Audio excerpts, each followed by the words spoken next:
Usafiri wa daladala katika mji wetu wa Mwanza, moja ya eneo ambalo tumekusudia kwenda kulifanyia maboresho kulingana na mapokeo watakayopokea mamlaka yetu ya usimamizi wa huduma za usafiri ardhini ambayo ni LATRA. Tunakusudia kupeleka ombi maalum ili ushirika pia uwe na huduma maalum ya daladala za VIP. Hii ni katika kuboresha huduma.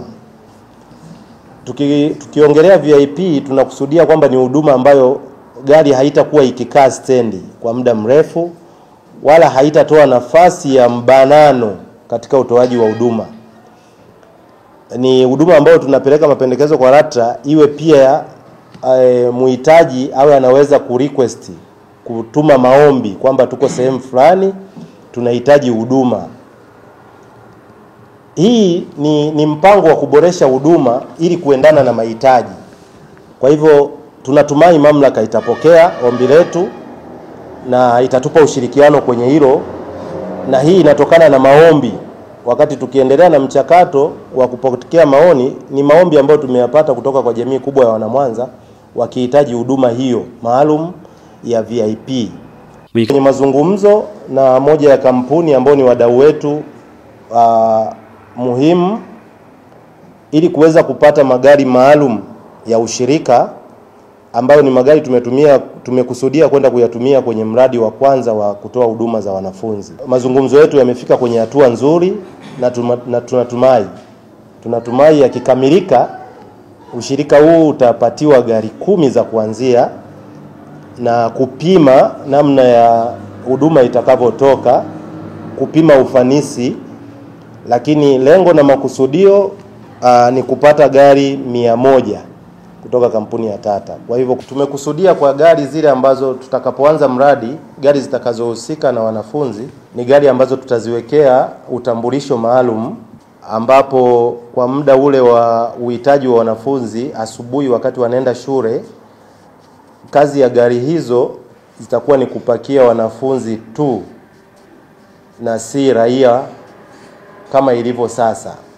Lakini pia wakati wa mchana gari hizo zitarudi kwenye maeneo yale zilipoacha wanafunzi na kutumika kuwabeba tena kuwarudisha kule walikotoka.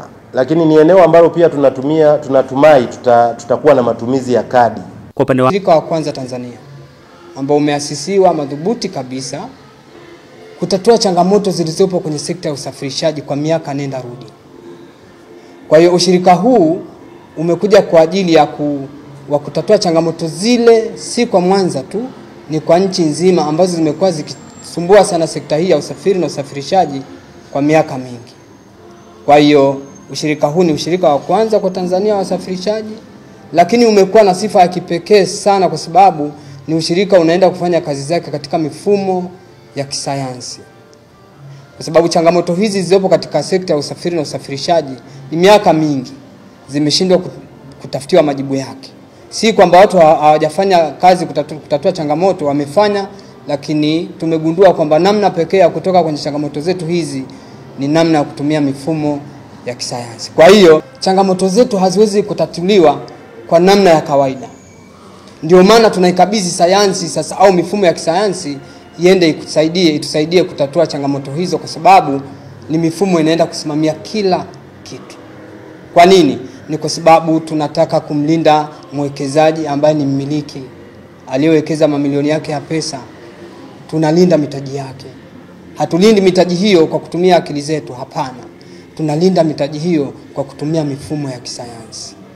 Mwekezaji ambaye amewekeza pesa zake na kununua gari au magari kwa ajili ya kufanya kazi hizo, asiwe mtumwa wa kazi zake, asiwe mtumwa wa hela yake. Hela yake aipate kimifumo.